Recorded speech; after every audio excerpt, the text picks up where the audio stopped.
നമസ്കാരം. ഇന്ന് ഞാൻ കാണിക്കുന്ന ഒരു റെസിപ്പി എന്ന് പറയുന്നത് ഉലുവാച്ചാറിൻ്റെയാണ്. ശരിക്കും ഉലുവാച്ചാറ് പല രീതിയിലുണ്ട് കേട്ടോ. പല സ്ഥലങ്ങളിലും ഉലുവാച്ചാറ് വ്യത്യസ്ത രീതിയിലാണ് ഉണ്ടാക്കുക. സാധാരണ ഈ പ്രസവിച്ച് കിടക്കുന്ന സ്ത്രീകൾക്ക് ഉലുവാച്ചാറെന്ന് പറഞ്ഞിട്ട് ഉലുവ നന്നായിട്ട് ചേർത്തിട്ട് ഒരു എന്താ പറയുക, അതിന് ഇത്തിരി കയ്പ്പൊക്കെ ഉണ്ടാവും, മരുന്ന് പോലെ സേവിക്കുന്നതാണ്. ഇന്ന് ഞാൻ കാണിക്കണ അങ്ങനെയല്ല കേട്ടോ. നമ്മൾ പുളി ചേർത്തിട്ട്, വാളംപുളി ചേർത്തിട്ടുള്ള ഉലുവാച്ചാറല്ല ഉണ്ടാക്കണത്. അപ്പോൾ ഇത് ഞാനിപ്പോൾ കാണിക്കാനൊരു കാരണം എന്താ വെച്ചാൽ ഏകദേശം ഒരു 12:30 ആയിട്ടുണ്ട്. സാധാരണ ഇങ്ങനെ ഊണിനുള്ള സാധനങ്ങൾ ഉണ്ടാക്കുമ്പോൾ ഇത്ര വൈകാറൊന്നുമില്ല. ഇന്നത്തെ ഒരു പ്രത്യേകത, ഇന്ന് വൈകുന്നേരം നമുക്ക് ട്രെയിൻ ഉണ്ട്, ഒരു യാത്രയുണ്ട്. അപ്പോൾ ഇന്ന് വൈകുന്നേരം 5:30ക്കാണ് ട്രെയിൻ ഉള്ളത്. ഒരു 3-4 ദിവസമാണ്, ലോങ് ജേണിയാണ്. അപ്പോൾ അതുകൊണ്ട് തന്നെ നമ്മൾ ബാഗൊക്കെ പാക്ക് ചെയ്ത് എല്ലാം കഴിഞ്ഞ് വന്നപ്പോഴേക്കും ഏകദേശം ഈ സമയമായി. അപ്പോൾ ചോറ് മാത്രമേ വെച്ചിട്ടുള്ളൂ.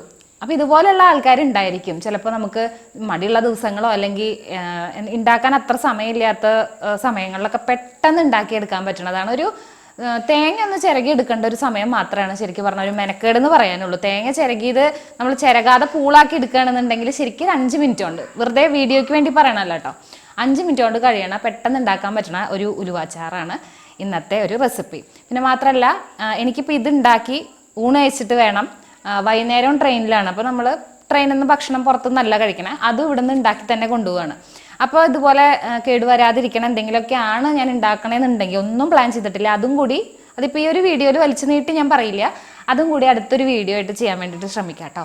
പിന്നെ പറ്റുന്നത് പോലെ യാത്രയിലെ, ചിലപ്പോൾ വെക്കേഷൻ ആണല്ലോ, കുട്ടികളെ കൊണ്ട് പോകുമ്പോൾ യാത്രയിലെ ഭാഗങ്ങൾ ഉൾപ്പെടുത്താൻ പറ്റുന്നത് പോലെ പരമാവധി നോക്കാം. അപ്പോൾ എന്തായാലും ഉലുവച്ചാർ കണ്ടോളൂ. നമുക്ക് ആദ്യം വേണ്ടത് വറുത്തെടുക്കുകയാണ്. എണ്ണ ആവശ്യമില്ല, വെറുതെ ഡ്രൈ റോസ്റ്റ് ചെയ്തെടുക്കാം. ഒരു 2 ടീസ്പൂൺ അളവിൽ ഉലുവ എടുക്കാം കേട്ടോ. ടേബിൾ സ്പൂൺ അല്ല, 2 ടീസ്പൂൺ ഉലുവ.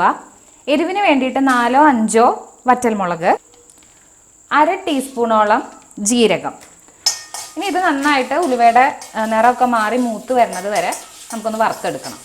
ചെറിയൊരു തേങ്ങയുടെ മുറിയാണ് ഞാൻ എടുത്തിരിക്കുന്നത് കേട്ടോ. അത് പൂളിയിട്ട് ഒന്ന് കറക്കിയെടുത്തു. മുഴുവനായിട്ട് തേങ്ങാപ്പൂളി ചതഞ്ഞ് കിട്ടിയിട്ടില്ല. അത് നമുക്ക് ഒരുമിച്ച് അരച്ചെടുക്കാം. ഇനി നേരത്തെ വറുത്ത് വെച്ചത് ചേർക്കുകയാണ്. ഇനി വെള്ളം ചേർത്തല്ല അരയ്ക്കണം, അതിന് പകരം നല്ല കട്ട തൈര് ചേർത്ത് അരയ്ക്കുകയാണ്. നമ്മൾ ചേർക്കേണ്ട തൈര് എന്ന് പറയുന്നത് ഒരു മീഡിയം പുളിയുള്ള തൈരാണ് കേട്ടോ. ഒരുപാട് പുളിയുള്ള തൈര് ഇതിന് നല്ലതല്ല.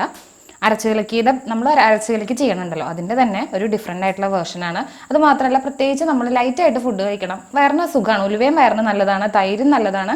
ഇപ്പോൾ നമ്മളൊരു യാത്രയ്ക്ക് പോവാണല്ലോ, അപ്പോൾ ഹെവി ആയിട്ട് കഴിച്ചു പോകുന്നതിന് പകരം ലൈറ്റായിട്ട് കഴിച്ചു പോകാൻ നമുക്കൊരു ഹെൽത്തി വേർഷനാണ് ഈ ഒരു കൂട്ടാൻ. ഒരു തവണ ഉണ്ടാക്കി നോക്കണം കേട്ടോ. ഇതിങ്ങനെ അരച്ച് കഴിഞ്ഞാൽ പിന്നെ അതിലേക്ക് വറുത്തിടും കൂടി കഴിഞ്ഞാൽ കഴിഞ്ഞു. അങ്ങനെ നമ്മൾ വറുത്തിടും കൂടി ചെയ്തു. ഇത് വറുത്തിടുമ്പോൾ ഒരു പ്രത്യേകത ഉണ്ട് കേട്ടോ. ഇതിൽ നമ്മൾ എള്ളും അയമോദകം ഉണ്ടെങ്കിൽ അയമോദകവും അതുപോലെ വറ്റൽമുളകും കറിവേപ്പിലയാണ് വറുത്തിടേണ്ടത്. എൻ്റെ കയ്യിൽ അയമോദകം ഇല്ലാത്തതുകൊണ്ട് ഞാൻ 1/2 ടീസ്പൂണോളം എള്ളും കറിവേപ്പിലയും വറ്റൽമുളകും എടുത്തിട്ടുള്ളത്. ഇനിയിപ്പോൾ അതൊന്നും ഇല്ലെങ്കിൽ സാധാരണ പോലെ നമുക്ക് കടുകും മുളകും വറുത്തിട്ടാലും കുഴപ്പമൊന്നുമില്ല. പക്ഷേ ശരിക്കും ഒറിജിനൽ റെസിപ്പിയിൽ കുറച്ച് എള്ളും കുറച്ച് അയമോദകമാണ് വറുത്തിടുന്നത്.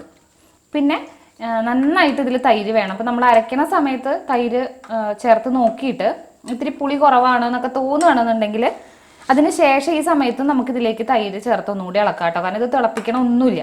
അപ്പോൾ ഇതാണ് തേങ്ങ അരച്ചിട്ടുള്ള നല്ലൊരു കൂട്ടാൻ. ഇപ്പോൾ ഞാൻ പറഞ്ഞല്ലോ, എനിക്കിപ്പോൾ വൈകുന്നേരത്തിനുള്ളിൽ ഇതും ഉണ്ടാക്കണം, ലഞ്ച് കഴിക്കണം, അതിന് ശേഷം ട്രെയിനിലേക്ക് നമുക്ക് രാത്രിക്കുള്ള ഫുഡ് ഉണ്ടാക്കണം. അപ്പോൾ തിരക്കിനിടയിൽ നമുക്ക് നിമിഷ നേരം കൊണ്ട് ഉണ്ടാക്കിയെടുക്കാൻ പറ്റുന്ന ഒരു കൂട്ടാനാണിത്.